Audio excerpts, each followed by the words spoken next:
A very good morning to all of you. I am Dr. Ranjita and you all are welcome to Zumexa classes. आज के इस lecture में हम लोग पढ़ रहे हैं अबाउट द रशियन रिवॉल्यूशन। तो ये क्लास 9 हिस्ट्री एनसीईआरटी है जिसमें हम वर्ल्ड हिस्ट्री के बारे में बात कर रहे हैं। So this is the part 3 of this lecture.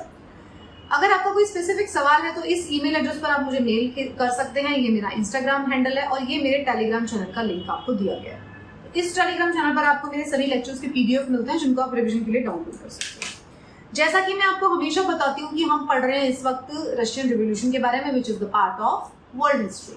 तो रशियन रिवॉल्यूशन जो है उसके जो आइडियाज है, उसकी जो इंस्पिरेशन है कहाँ से आती है? फ्रेंच रिवॉल्यूशन हो चुका है यूरोप में।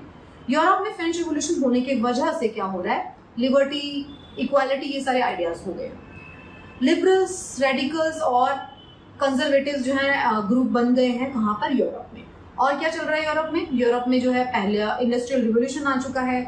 वर्कर्स की कंडीशन खराब है तो वर्कर्स प्रोटेस्ट कर रहे हैं। सोशलिज्म का आइडिया जो है यूरोप के अंदर आ चुका है। कार्ल मार्क्स और फ्रेडरिक एंगल जो है वो अपने सोशलिज्म के आइडियाज को लेकर आते हैं। सोशलिज्म की सपोर्ट में सेकेंड इंटरनेशनल बनाया जाता है और एसोसिएशंस बनाई जाती है, सोशलिस्ट पार्टी, लेबर पार्टी। इस पेंटिंग में आप देख सकते हैं कि किस तरीके से वो जो है लोग अपराइज करते हैं जिसको बाद में दबा दिया जाता है। तो सोशलिज्म आ चुका है यूरोप में। रशिया के अंदर क्या चल रहा है? रशिया के अंदर जार निकोलस का रूल चल रहा है। तो जार निकोलस की ऑटोक्रेसी चल रही है। क्रिश्चियनिटी वहां पे है, ऑर्थोडॉक्स क्रिश्चियनिटी है। धीरे धीरे वहां पे इंडस्ट्रियल रिवॉल्यूशन आता है। इंडस्ट्रियल रिवॉल्यूशन आने के साथ साथ वहां पे वही सारी प्रॉब्लम्स आना शुरू हो जाती हैं जो यूरोप में थी। तो यूरोप का जो आइडिया था, इंडस्ट्रियल रिवॉल्यूशन में जो प्रॉब्लम्स थी, सोशलिज्म का आइडिया आया था, ये सारा आइडिया जो है रशिया में भी आना शुरू हो जाता है। तो रशिया के अंदर भी सोशलिस्ट आइडिया आ गया है। 1898 में वहां पे पार्टी बनाई जाती है जो कि बाद में डिवाइड हो जाती है मेंशेविक और बोल्शेविक में। बोल्शेविक व्लादिमीर लेनिन है और मेंशेविक में कोई भी ज्वाइन कर सकता है। इस तरीके से बनाई जाती है पार्टी। सोशलिज्म आ चुका है यूरोप के अंदर, रशिया के अंदर। अब क्या होता है? 1905 वाले रिवॉल्यूशन जिसको हम ब्लडी संडे भी कहते हैं, 9 जनवरी, उसमें क्या है? पीसफुल प्रोटेस्ट कर रहे थे वर्कर्स, उसके ऊपर पुलिस एक्शन हो जाता है जिसमें कुछ लोग मारे जाते हैं, जिससे शुरुआत होती है बहुत सारे प्रोटेस्ट करने की। इतने सारे प्रोटेस्ट किए जाते हैं तो 1905 के बाद तो जार निकोलस II को मानना पड़ता है कि ठीक है अब हम एक पार्लियामेंट बना लेते हैं। तो एक पार्लियामेंट की सेटअप किया जाता है जिसको डूमा कहा जाता है। उसको नहीं माना जाता। First parliament, second parliament, third parliament आती है। ओके, अभी तक ऑटोक्रेसी चल रही है। जितनी भी एसोसिएशन थी सबको इलीगल बता दिया जाता है। ये सब आपने देखा अभी तक के पार्ट में। अब जो है 1914 का टाइम पीरियड आ गया जब फर्स्ट वर्ल्ड वॉर की स्टार्टिंग हो गई। तो 1914 में फर्स्ट वर्ल्ड वॉर स्टार्ट होती है। जर्मनी, ऑस्ट्रिया, टर्की जो कि सेंट्रल पावर है versus France, Britain and Russia. तो रशिया जो है फ्रांस और ब्रिटेन के साथ में है। जर्मनी, ऑस्ट्रिया और टर्की अलग है। तो इनके बीच में वर्ल्ड वॉर की शुरुआत हो जाती है। वर्ल्ड वॉर को डिटेल में हम नेक्स्ट चैप्टर में बात करेंगे। तो अभी क्या है, वर्ल्ड वॉर की शुरुआत होती है, इतना आप समझ लीजिए क्योंकि हम रशियन रिवॉल्यूशन के ऊपर फोकस करते हैं। अब स्टार्टिंग में क्या होता है? जैसे ही वर्ल्ड वॉर में कूदता है रशिया, तो स्टार्टिंग में तो लोग बहुत ज्यादा सपोर्ट देते हैं किसको? जार निकोलस को। बट जार जो है वो रिफ्यूज कर देता है। मेन पार्टी जो होती है डूमा, पार्लियामेंट जो बनी हुई है, उससे उसको मानने के लिए, उसकी बातें मानने के लिए मना कर देता है। तो पार्लियामेंट जो है अपना सपोर्ट वापस ले लेती है। एंटी जर्मनी सेंटिमेंट्स देखने को मिलेंगे। जार की जो वाइफ है वो जर्मन है, जर्मन के साथ में लड़ाई चल रही है वर्ल्ड वॉर। तो एंटी जर्मन सेंटिमेंट्स आपको देखने को मिलते हैं। जार की बात मानना, सपोर्ट जो है उससे छीन लिया जाता है। रशियन आर्मी अब क्या हो रही है? हार भी रही है क्योंकि रशिया जो है जर्मनी की पता नहीं कौन सी बातें सुन रहा है। उनको लगता है कि भाई ठीक से नहीं हो रही है चीजें। तो रशिया जो है वॉर में हार रहा है। अब क्या होता है? रशिया वॉर में हार रहा है तो रशिया की जो आर्मी के लोग हैं वो वापिस आते वक्त क्या करते हैं? रशिया के जितने भी खेत होते हैं, खुद के खेत और जो बिल्डिंग्स हैं उनको तोड़ देते हैं। इस वजह से तोड़ते हैं क्योंकि वर्ल्ड वॉर चल रही है तो हमारे खेतों के अंदर जो अनाज लगा हुआ है या जो हमारी बिल्डिंग्स हैं उसको हमारे दुश्मन पार्टी के लोग जो है यूज कर लेंगे। तो वो ना यूज कर पाए तो वो सारे खेतों को डिस्ट्रॉय करते हैं और वो बिल्डिंग्स को डिस्ट्रॉय करते हैं। अब आप समझिए, जब अपना ही इंफ्रास्ट्रक्चर को डिस्ट्रॉय किया जाएगा तो खुद को भी नुकसान होगा। तो रशिया को वॉर में बहुत ज्यादा नुकसान झेलना पड़ रहा है। All this discredit the government and Tsar and the soldiers refuse to fight such a war. अब सोल्जर्स जो है वो परेशान हो चुके हैं फर्स्ट वर्ल्ड वॉर में, जो हार में देखने को मिलती है 1914 से 16 के बीच में। तो वो लड़ाई करने से मना कर देते हैं 16 के लास्ट में आते आते। वॉर का इम्पैक्ट क्या होता है? रशिया की जितनी इंडस्ट्रीज थी there were few in numbers. Germans थे वो बाल्टिक सी को कंट्रोल करते हैं तो रशिया को कट ऑफ कर दिया जाता है सप्लाई ऑफ इंडस्ट्रियल गुड्स से। तो रशिया की इंडस्ट्रीज भी अब थोड़ी डाउन चली गई है। 1916 में रेलवे लाइन भी उनकी टूट जाती है, रशिया में जो रेलवे लाइन बनाई गई थी। रशिया के जितने भी लोग थे जो कि हट्टे कट्टे यंग लोग होते हैं, उन सबको बोला जाता है कि भैया वॉर ज्वाइन करो, वॉर में के लिए आने के लिए आप आर्मी ज्वाइन कर लो। अब उससे क्या होता है? वही सारे वर्कर्स तो फैक्ट्री में काम करते थे, फैक्ट्री के अंदर वर्कर्स ही नहीं है क्योंकि सारे के सारे यंग लोग कहाँ गए हुए हैं? मतलब आर्मी ज्वाइन कर लिया उन्होंने, वर्ल्ड वॉर में शामिल है। बहुत सारी सप्लाई होती है जो ग्रेन की, वो कहाँ डाइवर्ट कर दी जाती है, वो आर्मी को सप्लाई कर दी जाती है। अब अनाज सारा आर्मी को जा रहा है क्योंकि वर्ल्ड वॉर में इन्वॉल्व है। अब जो नॉर्मल जनता है, जो वर्ल्ड वॉर में इन्वॉल्व नहीं है, जो घरों में रहती है, गाँव में रहती है, उनके पास अनाज की शॉर्टेज हो रही है। तो ये आप समझने की कोशिश करिए कि जो रशिया वॉर में आता है, फर्स्ट वर्ल्ड वॉर में जार निकोलस है उस टाइम पर, वो बोलते हैं कि आप लड़ाई करिए, और वो क्या देखते हैं कि भाई हमें इससे बहुत नुकसान हो रहा है। तो रशिया के जो लोग हैं उनको काफ़ी ज़्यादा नुकसान झेलना पड़ता है। रशिया के लोगों के पास खाने की प्रॉब्लम शुरू हो जाती है, उनके पास खाने के लिए ब्रेड, आटा कुछ भी नहीं होता। राइट शुरू हो जाते हैं, इंटरनली राइट शुरू हो जाते हैं। ये देखिए रशियन सोल्जर्स जो हैं, रशियन टीम कितनी बड़ी आर्मी है इनकी, लेकिन ये क्या करते हैं, जार को सपोर्ट करने से लास्ट में मना कर देते हैं 1916 के बाद कि हम अब वॉर में अब और सपोर्ट नहीं करेंगे, हमने बहुत कर लिया। तो सारे सोल्जर्स रिफ्यूज कर देते हैं। ये आप मैप में देख सकते हैं, जर्मनी, ऑस्ट्रिया, हंगरी एक तरफ से लड़ रहे हैं, रशिया, फ्रांस और यूके जो है दूसरी तरफ से लड़ रहे हैं। लेटर ऑन उनको बाकी लोग ज्वाइन कर रहे हैं कंट्रीज। ये सब क्या है, इसको हम नेक्स्ट चैप्टर में पढ़ेंगे।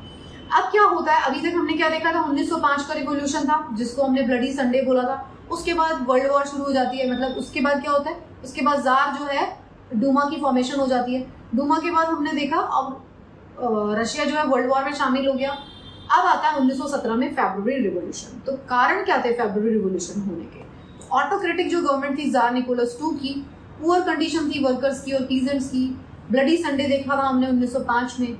बैटल जो चल रही है बहुत लंबी चल रही है, losing battles in world war one. World war one में हम हार रहे हैं, रशिया हार रहा है। मतलब इकोनॉमिक क्राइसिस आ गया वर्ल्ड वॉर वन में, फूड स्कैर्सिटी हो गई है 1917 के आसपास आते आते। तो ये सारी चीजें अल्टीमेटली क्या लेके आती हैं, ये लेके आती है 1917 का फेब्रुअरी रिवॉल्यूशन। तो अब 1917 के फेब्रुअरी रिवॉल्यूशन में क्या हो रहा है, हम ये समझ लेते हैं।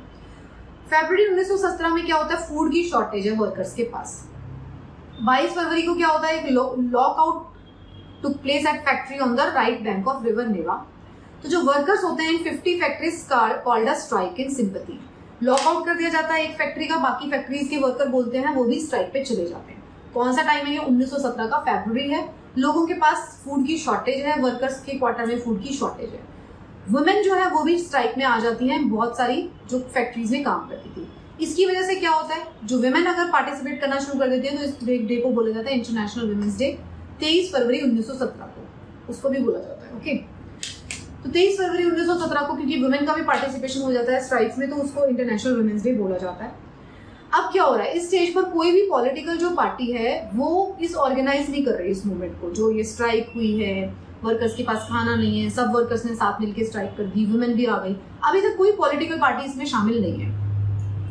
तो वर्कर्स क्या करते हैं, सराउंड करते हैं क्वार्टर्स को एंड ऑफिशियल बिल्डिंग को, और गवर्नमेंट जो है कर्फ्यू लगा देती है। उस टाइम की जो गवर्नमेंट है, अभी भी जार है वहाँ पे, okay, tsar Nicholas II। Government क्या करती है, सस्पेंड कर देती है डूमा को भी। डूमा को भी सस्पेंड कर दिया जाता है। अल्टीमेटली डूमा के अंदर रिप्रेजेंटेटिव वहीं से थे लोगों के। पार्लियामेंटेरियंस जो होते हैं वो विश करते हैं to preserve the elected government and oppose the tsar desire to dissolve the Duma. और जार जो था, क्योंकि उसको अपना ऑटोक्रेटिक रूल को बचाना था, तो उसने क्या किया, उसने कर दिया सस्पेंड डूमा को। अब डूमा को जब सस्पेंशन की बात होती है तो सारे पार्लियामेंटेरियंस हो जाते हैं नाराज। डिमॉन्स्ट्रेटर्स जो होते हैं, जो डिमॉन्स्ट्रेट कर रहे थे वर्कर्स, वो पुलिस हेडक्वार्टर्स को कैप्चर कर लेते हैं। Slogans, bread, wages, better hours, democracy, इस तरीके की बातें की जाती है क्योंकि वर्कर्स हैं सारे। यहाँ पे पार्लियामेंट को सस्पेंड करने की बात चल रही है, यहाँ पे एक तरफ चल रहा है वर्कर्स का स्ट्राइक। वर्कर्स जो है बड़ी बड़ी जो गवर्नमेंट बिल्डिंग है उसको सराउंड कर लेते हैं, वहाँ पे नारेबाजी चल रही है। गवर्नमेंट जो है वो कंट्रोल करने की कोशिश करती है सिचुएशन को, और वो क्या करती है, अपनी कैवलरी को बुला लेती है। कैवलरी को बोला जाता है कि भाई तुम इसके ऊपर शूट करो, लेकिन कैवलरी क्या करती है, मना कर देती है शूट करने से, क्योंकि कैवलरी में तो वही लोग हैं ना, उन्हीं के कॉमन लोग ही तो आर्मी में शामिल हैं। तो वो बात मना कर देते हैं। गवर्नमेंट बोलती है इनके ऊपर फायर करो, जो कि स्ट्राइक कर रहे हैं वर्कर्स, प्रोटेस्ट कर रहे हैं, उनके ऊपर फायर करो, मना कर दिया जाता है। अब क्या होता है, द रेजिमेंट म्यूटिनी हो जाती है and voted to join the striking workers. अब ये जो है, अब क्या हो रहा है, ये इन्फेंट्री है, ये भी स्ट्राइकिंग वर्कर्स के साथ में आ जाती है। अब आप सोचिए, ये होती है बड़ी खतरनाक सिचुएशन कि गवर्नमेंट है, गवर्नमेंट के पास अपनी खुद की आर्मी है, उसको बोला जाता है तुम लोगों पे फायर करो, और वो आर्मी जो है मना कर दे फायर करने से। तो this is a very dangerous situation. ये सिचुएशन आ गई है, जो वहाँ की इन्फेंट्री और कैवलरी है वो भी शामिल हो जाती है स्ट्राइक में। तो soldiers and striking workers form a Soviet और काउंसिल द पेट्रोगार्ड सोवियत। तो पहला सोवियत यहाँ पे अब क्या हो रहा है, सोवियत बना लिया गया। तो मिलिट्री कमांडेंट जो होता है वो एडवाइस करता है जार को टू एब्डिकेट द पावर्स। जो अभी वहां पे उस मिलिट्री कमांडेंट था वो जार को बोलता है कि भाई अभी भी तुम्हारे पास वक्त है, तुम अपनी पावर्स को सरेंडर कर दो, तो भाई अब तुम्हारी जान बख्श दी जाएगी टाइप। तो वो मान लेता है। 2 मार्च 1917 को अपनी पावर्स को अडॉप्ट कर दिया जाता है। फरवरी में सब कुछ शुरू हुआ था। फरवरी में वर्कर्स ने स्ट्राइक की थी, कैवलरी बुलाई गई, फायर करो, कैवलरी भी उनके साथ शामिल हो जाती है और जार जो होता है उसको रूल से हटा दिया जाता है। तो जार अपनी पावर को सरेंडर कर देता है। अब जो सोवियत लीडर्स हैं एंड डूमा लीडर्स जो है formed a provisional government. Soviet leaders and Duma leader, Duma वाले पार्लियामेंट वाले और जो सोवियत लीडर्स जो है सोशलिस्ट आइडिया लेके आ रहे हैं, वो सब मिलके एक प्रोविजनल गवर्नमेंट की स्थापना यहाँ पे करते हैं। तो इसको बोला जाता है this would be a constituent assembly elected on the basis of universal adult franchise. तो यूनिवर्सल एडल्ट सफरेज जो है वो दी जाती है, सबको वोटिंग राइट है, उसके बेसिस पे प्रोविजनल गवर्नमेंट बनाई जाती है। तो Petrograd led the February revolution that brought down the monarchy in फरवरी 1917। तो ये जो पेट्रोगार्ड वाला जो रिवोल्यूशन है फरवरी में जो देखा गया, इसकी वजह से वहां पे मोनार्की एंड होती है। तो ये आपको समझना पड़ेगा। 1905 से शुरुआत की थी, ब्लडी संडे देखा, वर्ल्ड वॉर में कूद गया रशिया, हार रहा है, वर्कर्स बहुत परेशान है, वर्कर्स ने स्ट्राइक की 1917 में, उसकी वजह से फरवरी रिवोल्यूशन के बाद होता है जार का एंड। तो पेट्रोगार्ड सोवियत की ये मीटिंग देख सकते हैं आप, फरवरी 1917 में, फोटोग्राफ है, सारे लोग मिलकर मीटिंग कर रहे हैं। तो अब तक हमने क्या देखा? अब तक हमने देखा कि 19वीं सेंचुरी में लिबरल्स, रेडिकल और कंजर्वेटिव थे यूरोप में, इंडस्ट्रियलाइजेशन शुरू होता है, सोशलिस्ट आइडियाज आते हैं, इंटरनेशनल बॉडी बनाई जाती है। और रशिया में क्या चल रहा था? जार का रूल चल रहा है, वर्कर्स स्ट्राइक करते हैं क्योंकि वहां पे भी इंडस्ट्रियल रिवोल्यूशन शुरू हो गया। रशिया के अंदर सोशल डेमोक्रेटिक वर्कर पार्टी बनाई जाती है जो मोल्शेविक और बोल्शेविक और मेंशेविक में डिवाइड हो जाती है। 1905 में ब्लडी संडे देखा गया। 1914 में रशिया को वर्ल्ड वॉर फर्स्ट में हार का सामना करना पड़ रहा है। फरवरी 1917 में फरवरी रिवोल्यूशन आता है और मोनार्की का एंड होता है। तो अब तक जो है हमने ये देखा रशिया के रिवोल्यूशन के बारे में। अब क्या होता है आफ्टर फरवरी? क्या होता है? क्योंकि अभी ये सब कुछ चल रहा है। आर्मी ऑफिशियल्स जो होते हैं और लैंड ओनर्स जो होते हैं और इंडस्ट्रियलिस्ट जो होते हैं वो influential in the provisional government. तो वो प्रोविजनल गवर्नमेंट बनाते हैं। वो सारे थे, आर्मी ऑफिशियल्स थे, लैंड ओनर्स थे, इंडस्ट्रियलिस्ट थे, सारे के सारे थे जो जिन्होंने प्रोविजनल गवर्नमेंट बनाई। तो लिबरल्स और socialist among them work towards the elected government. Restrictions on public meeting and associations were removed. अब क्या था? पहले क्या था? जार वाले टाइम पे जो जितनी भी मीटिंग्स थी, जो भी इनकी एसोसिएशन थी, वो सब इलीगल थी। अब बोल दिया जाता है कि आपकी मीटिंग्स पे कोई रिस्ट्रिक्शन नहीं, एसोसिएशन आप बना सकते हैं। तो सोवियत की सेटअप किया जाता है, बट कोई कॉमन सिस्टम इलेक्शन का अभी तक फॉलो नहीं किया जा रहा। तो ये सब चल रहा है। अब व्लादिमीर लेनिन जो थे वो अब वापस आ चुके हैं। कौन है ये बोल्शेविक पार्टी के लीडर है। तो जिनको एग्जाइल मिला था वो वापस आ जाते हैं। तो लेनिन की जो अप्रैल थीसिस होती है that war be brought to a close, की वॉर को खत्म करो, land be transfer to peasant and banks to be nationalise. वो बोलते हैं कि अब पूरा सोशलिज्म की स्थापना की जा रही है रशिया के अंदर, नेशनलाइज कर दो बैंक्स को, लैंड जो है पीजेंट को ट्रांसफर होनी चाहिए, बड़े बड़े लैंड ओनर्स के पास नहीं रहेगी, और वॉर को खत्म करना है। तो वर्कर्स का जो मूवमेंट है वो स्प्रेड करता है, फैक्ट्री कमेटीज और ट्रेड यूनियंस बनाए जा रहे हैं। प्रोविजनल गवर्नमेंट जो है प्रोविजनल गवर्नमेंट की power reduce and Bolshevik influence grow. अब क्योंकि लेनिन आ गए तो बोल्शेविक वाला इन्फ्लुएंस ग्रो करने लग जाता है। अब गवर्नमेंट जो थी प्रोविजनल गवर्नमेंट, उसके अंदर तो इंडस्ट्रियलिस्ट भी थे, उसके अंदर तो बड़े बड़े पीजेंट्स मतलब लोग थे जिन लैंड ओनर्स थे। अब क्या हो गया? बोल्शेविक पार्टी के लीडर आ गए तो वो कहते हैं नहीं, लड़ाई मतलब एक तो वर्ल्ड वॉर बंद हो गई है, ऊपर से हम जो है बैंक्स को नेशनलाइज करेंगे। तो ये सारी, अब दोनों के बीच में डिफरेंस है, आप ये समझ लीजिए। तो गवर्नमेंट जो होती है उसको रेजिस्ट करती है, वो जो वहाँ पे प्रोविजनल गवर्नमेंट थी रशिया की उस टाइम पे, resist attempts by worker to run factories and began arresting leaders. तो वो लीडर्स को अरेस्ट करना शुरू कर देते। तब समझिए कि अब रशिया के अंदर क्या चल रहा है? रशिया के अंदर चल रहा है बहुत ज्यादा इम्बैलेंस। जुलाई 1917 में क्या होता है? Demonstration staged by the Bolshevik were sternly repressed। अब बोल्शेविक पार्टी का जो रेजिस्टेंस चल रहा है उसको बहुत ही ब्रूटली किल किया जाता है। पीजेंट्स जो हैं और उनकी जो सोशलिस्ट रिवोल्यूशनरी लीडर्स हैं डिमांड करते हैं रीडिस्ट्रीब्यूशन ऑफ लैंड, और उससे क्या होता है? लैंड कमिटीज बनाई जाती हैं 1917 में। Peasant seize land. उसके बाद क्या किया जाता है? 1917 के सितंबर आते आते लैंड कमिटीज जो बनाई गई थी वो पीजेंट्स के पास जो है, किसानों के पास जो है लैंड चली जाती है। ये देखिए Bolshevik image of Lenin addressing workers in April. तो ये जो लेनिन है ये अपनी पार्टी के लोगों को एड्रेस कर रहे हैं। तो अब क्या है? बेसिकली आप ये समझ लीजिए, जो गवर्नमेंट बनी है जिसके अंदर इंडस्ट्रियलिस्ट भी हैं, कैपिटलिस्ट भी हैं, वो सब है, और बोल्शेविक पार्टी के जो लीडर हैं लेनिन, तो उन दोनों के अंदर डिफरेंसेस हैं। उनका जो प्रोटेस्ट है उसको गवर्नमेंट ने सप्रेस कर दिया। तो ये सारी चीजें अब यहाँ पे बोल रही हैं।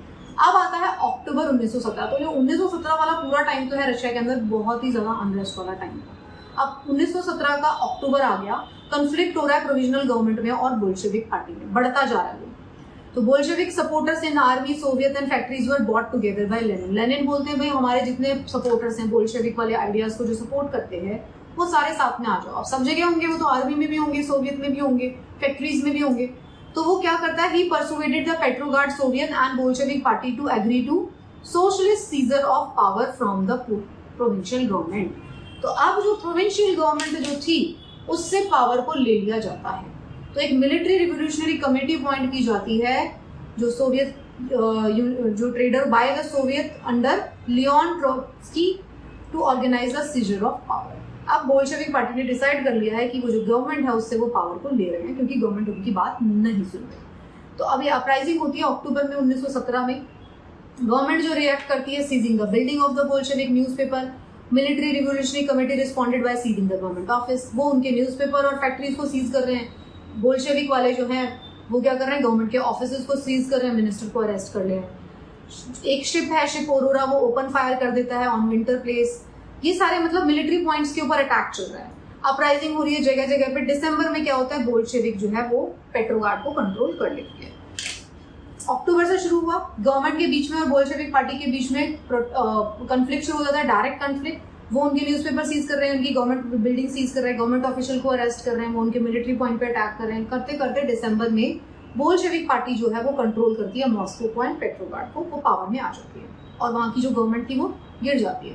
अक्टूबर के बाद क्या हो रहा है, अब बोल्शेविक पार्टी आ चुकी है, were oppose by the private property, were oppose to the private property. Bolshevik party अगर पावर में है तो वो क्या बोलेगी, प्राइवेट प्रॉपर्टी नहीं होनी चाहिए क्योंकि सोशलिस्ट है। वो बोलेगी बैंक को नेशनलाइज करो। तो अब क्या हो रहा है, बहुत सारे industries and banks were nationalized in November 1917। जैसे ही ये पावर में आ गए हैं तो इन्होंने नेशनलाइज कर दिया बैंक्स को। लैंड जो होती है उसको सोशल प्रॉपर्टी बोला जाता है, वो गवर्नमेंट की प्रॉपर्टी है। And peasants were allowed to seize the land of the nobility. वो बोलते हैं भाई किसानों को ले लो, जो बड़े बड़े लैंडलॉर्ड है उनकी लैंड ले लो। They were banned to use old titles of aristocracy. New uniform देखी जाती है, नई कैप लगा दी जाती है क्योंकि अब क्या हो गया, बोल्शेविक पार्टी पावर में है। नेशनलाइज कर दिया गया बैंक को, लैंड ले ली गई बड़े बड़े लैंडलॉर्ड से। नई यूनिफॉर्म है, नया कैप लगा रहे हैं, ये देखिए इनकी कैप है, soldier wearing the Soviet hat. Okay, अब क्या है, बोल्शेविक पार्टी जो है उसको रीनेम किया जाता है रशियन कम्युनिस्ट पार्टी। 1917 में वो अपना नया नामकरण करते हैं, रशियन कम्युनिस्ट पार्टी बोला जाता है। नवंबर 17 में जो होता है इलेक्शन किए जाते हैं, उसमें क्या होता है, Bolshevik conducted election to constitute assembly but failed to gain majority support. Assembly rejected Bolshevik measures and Lenin dismiss the assembly. Lenin ने क्या किया था, असेंबली को डिसमिस कर दिया था। मार्च 18 में क्या होता है, Bolshevik made peace with the Germany despite opposition bye there political allies. अभी देखिए 1918 में पहुंच गए हैं, वर्ल्ड वॉर एंड हो रहा है, अब बोल्शेविक पावर में आ चुके हैं। बोल्शेविक क्या करते हैं, जर्मनी के साथ पीस साइन करते हैं। वहां के जो लोग थे वो उसको अपोज कर रहे थे, मतलब पार्लियामेंट के लोग, लेकिन वो नहीं मानते। साइन की जाती है treaty of Brest Litovsk which ended Russia's participation in First World War। अब जो होती है, क्योंकि बोल्शेविक पार्टी पावर में आ गई है, वो जर्मनी के साथ एक ट्रीटी साइन कर लेती है और वर्ल्ड वॉर का एंड होता है। अब वर्ल्ड वॉर एंड होने के साथ साथ पूरी तरीके से रशिया के अंदर एस्टैब्लिश हो चुकी है बोल्शेविक पार्टी। तो ये हमने देखा अभी तक कहाँ पर पहुंच गए हम, अब तक हम पहुंच गए 1918 के अंदर। तो ये सब रशिया का रिवोल्यूशन चल रहा है। अब जो नेक्स्ट फेज है, अब क्या हो रहा है, लेटर ईयर्स में क्या देखा, Bolshevik become the only party to participate in the election. जो all Russian congress of the Soviet, जो रशियन कांग्रेस है सोवियत की, became the parliament of the country. अब रशियन कांग्रेस जो है वो पार्लियामेंट बन गई है कंट्री की, सिंगल पार्टी रूल चल रहा है। रशिया जो है वन पार्टी स्टेट बन गया है, ट्रेड यूनियन वर कैप्ट अंडर पार्टी कंट्रोल, क्योंकि पार्टी के कंट्रोल के अंदर सारी ट्रेड यूनियंस रहेंगी। तो this was one phase. Secret police बनाई जाती है, ये सब चीजें की जाती हैं। तो सीक्रेट पुलिस बनाई गई है जिसको चेका बोला जाता है, लेटर ऑन OGPU बोला गया है इसको। ये क्या करती है, ये पनिश करती है जिसने भी बोल्शेविक पार्टी को क्रिटिसाइज किया था। यंग राइटर्स और आर्टिस्ट जो है वो पार्टी को ज्वाइन करते हैं। आर्ट और आर्किटेक्ट में एक्सपेरिमेंट किए जाते हैं, बट पार्टी जो है, अब बोल्शेविक पार्टी जो है उसने काफी ज्यादा लेकिन सेंसरशिप लगा दी है। सेंसरशिप किस लिए, बाकी किसी भी अपोजिशन पार्टी के आइडियाज को प्रोपोगेट नहीं करने दिया जाएगा, इसलिए सेंसरशिप लगा दी जाती है।